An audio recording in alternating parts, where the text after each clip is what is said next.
Greedy fools, all of them. Vainqueur could smell their treachery. They all lusted for his hard-worn gold.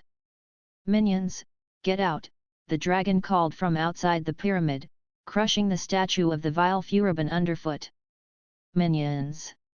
Minions! He had activated the blink-blink ring, turning invisible to catch them in the act of stealing. For the dragon knew, deep in his heart, that they were busy pilfering his treasure. Why, they even dared not to acknowledge their emperor's order. Minion!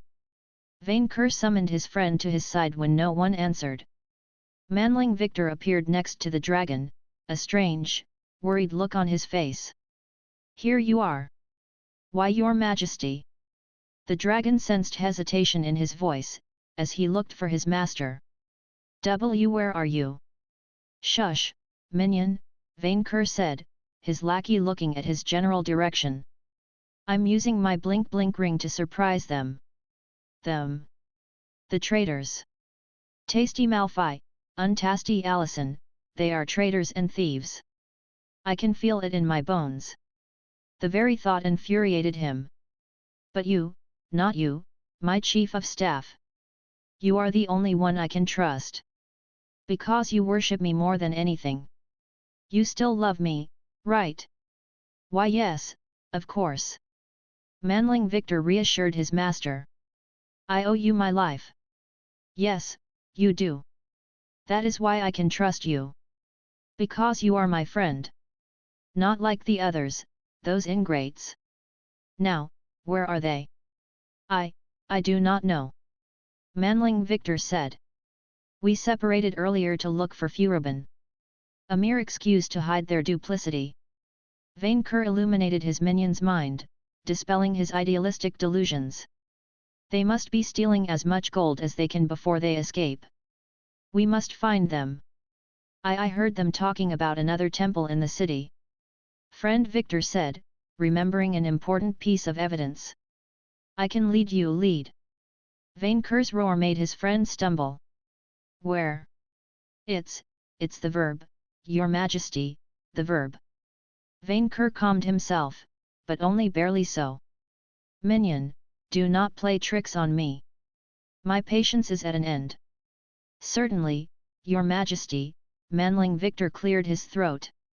I can guide you to the temple and then we will interrogate them. I will have them kiss my finger, Vainqueur said. If they love me as you do, they will. Not like the others. About that, Manling Victor trailed, as if afraid of the answer. Where is Chocolatine? The dragon briefly hesitated about sparing his friend's feelings but decided he should better be warned of what they were up against. I had to do it, minion. She was 50. 50 what?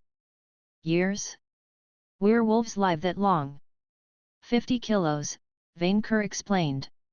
Manling Victor opened his mouth, before noticing her near the plaza. The gold statue of Chocolatine, still holding the treacherous Felix in her arms, and that greedy look still on her face. I had to do it, minion, Vainqueur told his friend, who looked at the statue in horror at her treachery. They lusted for my gold with their greedy eyes, then tried to turn me into treasure, after I gave them a minion job. Do you know the unemployment rate among your kind, Manling Victor? You do not, and you do not want to know. While I achieved full employment, friend Victor was speechless at the revelation. She was full of lust for my gold. Vainqueur ranted.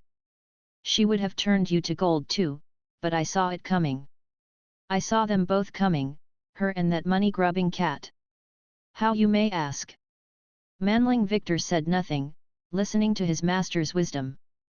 I have a sixth sense to detect a minion's inner shininess, the shinying. Vainqueur ranted to his servant. I can tell how much they will weigh in gold. I can. Because I am wealthy in gold, but poor in minions. Do you know how much a kobold is worth? Intelligence check successful. The average kobold weighs 20 kilos, and we have more than 5,000 of them. Which translates into 100 tons of gold, if we do not fatten them first. Imagine the size of my hoard afterward, minion. I can't, because you lack imagination, Vainqueur replied. But we will start with the traitors first. Allison weighs 45 kilos, and Malfoy more than 120 kilos. His chief of staff answered with a quick nod and immediately flew towards the new temple. Vainqueur followed on foot, invisible and subtle. Now that he thought of it, Ice Fang probably weighed tons in gold. After rubbing his superior wealth to his face, he could add his rival to it. Even Jolie is full of greed, minion, Vainqueur said. His shining sense told him she lusted for his hoard. All the time she behaved like a lovable niece. He now realized that she only wanted the inheritance. Your Majesty isn't considering turning his own niece to gold? Manling Victor asked with a strange tone. Vainqueur marked a short pause, as his head began to hurt. His shining told him how much his niece weighed, which made him happy, but a part of him screamed, Vainqueur, no. Charisma check successful. You temporarily regained your empathy. Of course not, Vainqueur said, horrified that the thought even crossed his mind. She is worth more than gold to me, no matter how much I spoiled her. Manling Victor let out a sigh of relief. But I am cutting her out of my will, and you too, for the sake of fairness. I will keep everything for myself. He would simply turn himself to gold after doing the same with his empire, becoming part of this grandiose hoard of El Dorado. He would stay the richest dragon forever until the sun died out in the sky. Vainqueur entertained these shiny thoughts for the entire trip, as his favored minion led them to a new golden pyramid, albeit one different from the others in architecture. The statues represented giant insects, and the stairs circled the pyramid towards the top like a coiled worm. Vainqueur sniffed the air. I do not smell the treacherous minions nearby, the dragon glanced at his beloved lackey. But I can smell the lich's odious odor on you, minion. You should bathe, and very quickly. Yes, of course, Manling Victor said, as he landed on the stairs towards the flat top. Vainqueur tried to climb them up as well and... Bam! He hit his head against an invisible wall. The dragon hit it with his free hand, then blasted it with flames, to no avail. Wow, I guess I will just catch the minions inside, his chief of staff said with a strange tone. I will get going, wait here, minion, Vainqueur said, activating his trump card. Spell Purge. His ultimate perk activated, weakening the barrier and stripping him of his invisibility. His chief of staff recoiled in horror. For it was true that Vainqueur had changed a little. Some of his scales had turned golden, empowering by his newfound curse of greed. He also carried a long, golden axe in his hand. His eyes must have shone with the glitter of gold. As for the axe, he had found it laying around. The dragon had no idea why, but he had the compulsion to take it with him. Still, just like Ogren's weapon the past year, it was a constant struggle for the dragon to wield it within his claws. Still, he immediately smashed the barrier with it. Here is Vainqueur, the dragon snarled, the weapon shattering the invisible wall and collapsing it. Nothing could stop the power of gold. He even felt his shining flare up, stronger than ever. Empathy negated by curse of greed. The dragon's shining activated, making him suspicious of his chief of staff's strange behavior. He had been acting shifty for the past hour, and it bothered Vainqueur. He sniffed his chief of staff and noticed the smell of tasty Malfoy and untasty Allison on him. He would have shrugged it off as the consequence of close proximity, but the scent seemed a bit too strong. Like he was wearing them. Minion Victor, have you been hiding the traitors from me? Oh, of course not. Having known his chief of staff for so long, Vainqueur didn't need magic to identify the sentence as what it was. A lie. His chief of staff lied to him. No, his friend would never do that. That was his imagination. But his shining told him there was only one way to be sure. Minion, Vainqueur presented him his royal free hand. Kiss my claw. Gold to be Victor froze in place. Minion, I won't hurt you. I only want to touch you. Vainqueur insisted, wagging his hand at him. If you truly love me, you will kiss my claw. Much to his consternation, his lackey hesitated, as if torn between his loyalty and treacherous compulsions. Vainqueur prepared to grab him by force. Okay. His chief of staff straightened up.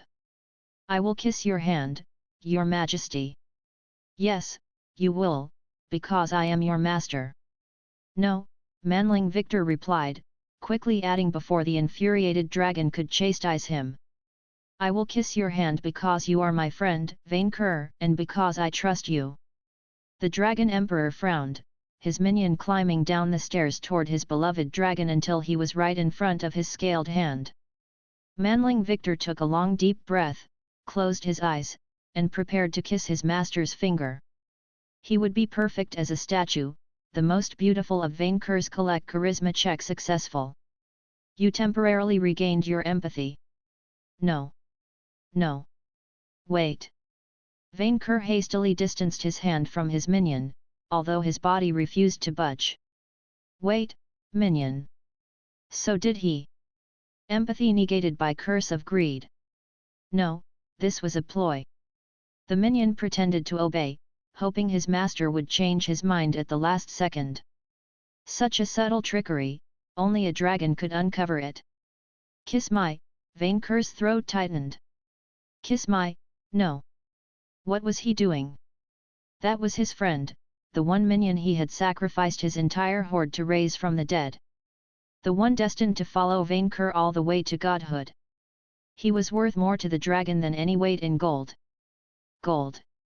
If he transformed everything he had to gold, he would never be able to keep every part of his treasure in sight. Thieves would pilfer his statues, and share them with paupers. And then, it would create inflation. Intelligence check successful. Too much gold in circulation would make him poorer. It had to stop. Curse of greed, curse nothing. Go away. Vainqueur willed it, and the universe obeyed. Vainqueur Knightsbane bows to none. Charisma check successful. Curse of greed negated by dragon arrogance. Instantly, Vainqueur's scales regained their crimson luster, and the overwhelming pressure of the shining vanished from his mind. Congratulations! For successfully breaking the curse of greed's hold over yourself through the twin powers of dragon minion friendship and economical theory, you have earned a level in Kaiser.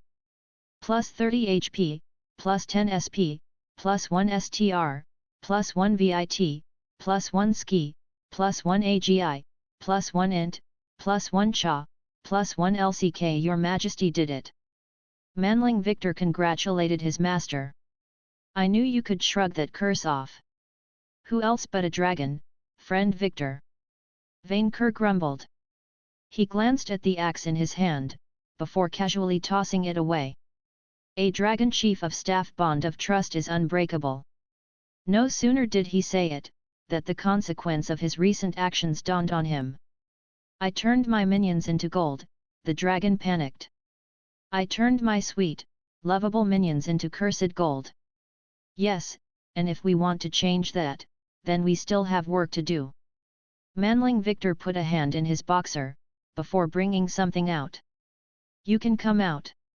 Instantly, black specks inside the palm of his hand grew larger, eventually transforming into a bug fiend, a dryad, and Furubin.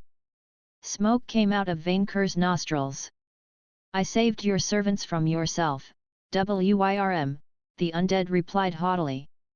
I wish there was another place where to hide, Allison said, looking traumatized. But your Majesty took us by surprise. The dragon didn't care, his eyes set on the undead in their midst. He should have known the lich would be linked to this disaster. Minion, get out of my way, so I can burn the lich to cinders. I hate you too, Knightsbane, Furubin replied bluntly. But we both have allies trapped by the city's curse. We need to cooperate, Manling Victor said. With your Majesty's destruction of the barrier, not only can we move all in, but whatever is trapped there will try getting out.